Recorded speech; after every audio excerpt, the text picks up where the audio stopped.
A'udzu billahi minasyaitonir rajim. Bismillahirrahmanirrahim. Alhamdulillahirabbil alamin. Wassalatu wassalamu ala Rasulillahi Muhammadin sallallahu alaihi wa alihi wasallam wa ala alihi thayyibin tahirin. Aqulu lakum assalamu alaikum warahmatullahi wabarakatuh.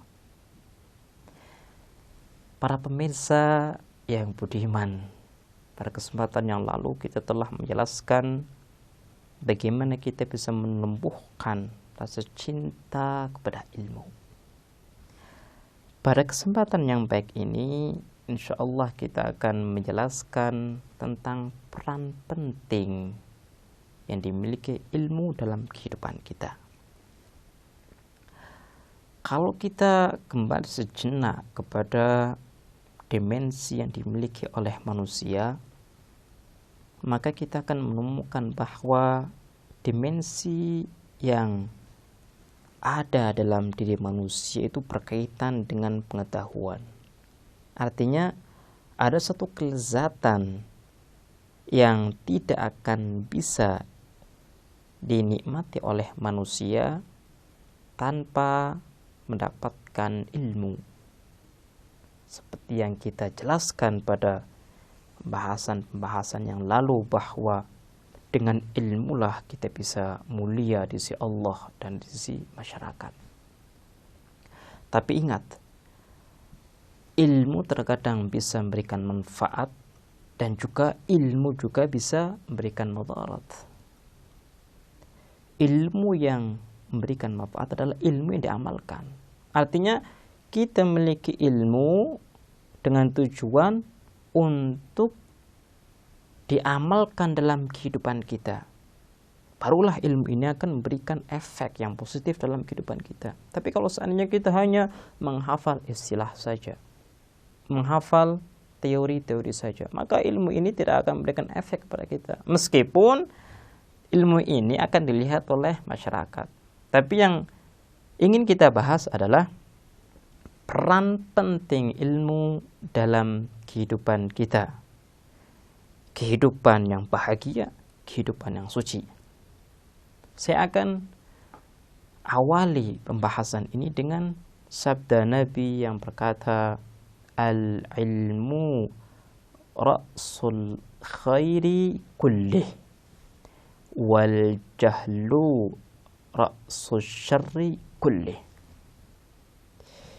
Ilmu itu, kata Rasul, adalah pangkal kebaikan.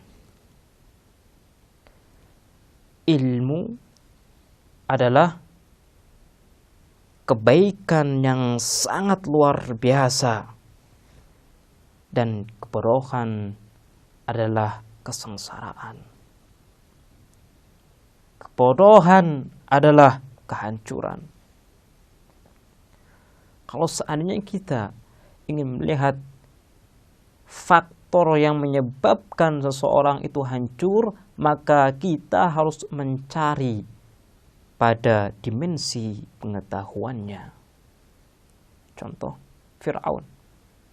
Fir'aun itu menentang utusan Allah Subhanahu wa taala, mengaku dirinya sebagai Tuhan, mengaku dirinya sebagai penguasa yang tanpa tanding. Kalau kita telusuri secara mendetail, maka kita akan bisa mendapatkan kenapa Fir'aun bisa seperti itu. Alasannya karena minimnya ilmu. Karena dia tidak sadar bahwa apa yang ia sampaikan, apa yang ia keluarkan kepada masyarakat, itu akan membawa mudarat yang sangat luar biasa kepada dirinya. Karena dia tidak sadar, karena dia tidak mengetahui hakikat yang sebenarnya, makanya dia menolak ajakan Nabi, berbuat zalim kepada masyarakat. Ketika dia menolak ajakan Nabi, artinya dia sedang membunuh dirinya sendiri. Dia sedang menghancurkan dirinya sendiri. Hanya kalau kita melihat sosok Nabi, Nabi adalah sosok yang berilmu. sosok yang diajari oleh Allah ilmu-ilmu yang suci. Makanya Allah Subhanahu wa taala berfirman kepada Nabi, "Iqra." Bacalah wahai Muhammad. Artinya Allah Subhanahu wa taala ingin mendorong Nabi untuk belajar, untuk menjadi orang yang berilmu. Kenapa? Karena ilmu adalah sumber kebaikan. Jadi tadi para pemirsa, kalau kita ingin menjadi orang yang memiliki kehidupan yang layak, kehidupan yang baik, kehidupan yang suci, maka kita harus memiliki ilmu yang cukup. Al-ilmu ra'sul khairi kullih wal jahlu ra'sul syarri kullih. Dari hadis ini kita pun bisa mengambil satu poin yang sangat-sangat penting, yaitu bahwa ilmu adalah syarat utama terwujudnya satu perkembangan. Kalau kita berbicara perkembangan, maka kita bisa membagi perkembangan menjadi dua bagian. Ada perkembangan individual, ada perkembangan sosial. Perkembangan individual seperti kita bisa hidup dengan enak, kita bisa hidup dengan bahagia, dan kita memiliki nama baik di sisi masyarakat. Artinya ada perkembangan dalam diri kita. Dan ada lagi perkembangan yang bersifat sosial. Artinya sosial itu menjadi sosial yang ideal, yang makmur. Contohnya di negara kita. Ketika negara kita disebut sebagai negara yang makmur, artinya masyarakatnya itu berkembang dari sisi ekonomi, dari sisi pendidikan, dari semua sisi. Kalau kita ingin mengetahui sumber keberhasilan, sumber perkembangan manusia, maka kita harus mencari pada ilmu. Makanya kalau kita melihat kepada suatu negara, negara tersebut akan berkembang ketika dimensi ilmunya itu berkembang, ketika pendidikannya baik.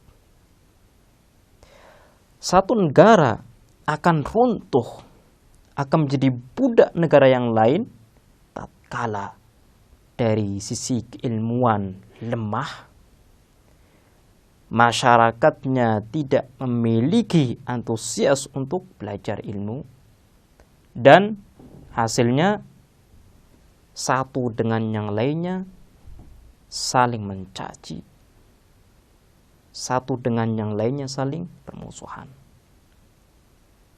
Maka dari itu, kalau kita ingin memiliki hidup yang nyaman, hidup yang bahagia, hidup yang berkembang, maka kita harus berilmu, mencari sebanyak-banyaknya pengetahuan yang bisa memberikan manfaat kepada kehidupan kita. Ini adalah poin yang sangat penting yang bisa kita ambil daripada sabda Nabi yang telah kita sebutkan. Kemudian poin yang kedua, ilmu merupakan jaminan masa depan kita. Kalau kita ingin meraih cita-cita kita, masa depan yang cerah, maka kita harus memiliki ilmu yang cukup, harus memiliki ilmu yang mumpuni, karena dengan ilmulah kita akan bisa menggapai masa depan yang baik. Dengan ilmulah kita bisa mengukir masa depan yang cerah. Baiklah pemirsa, semoga Allah Subhanahu wa taala menjadikan kita sebagai orang-orang yang cinta kepada ilmu dan konsisten dengan ilmu yang kita miliki. Kita akhiri bahasan kita. Aqulu lakum wassalamualaikum warahmatullahi wabarakatuh. Savior Academy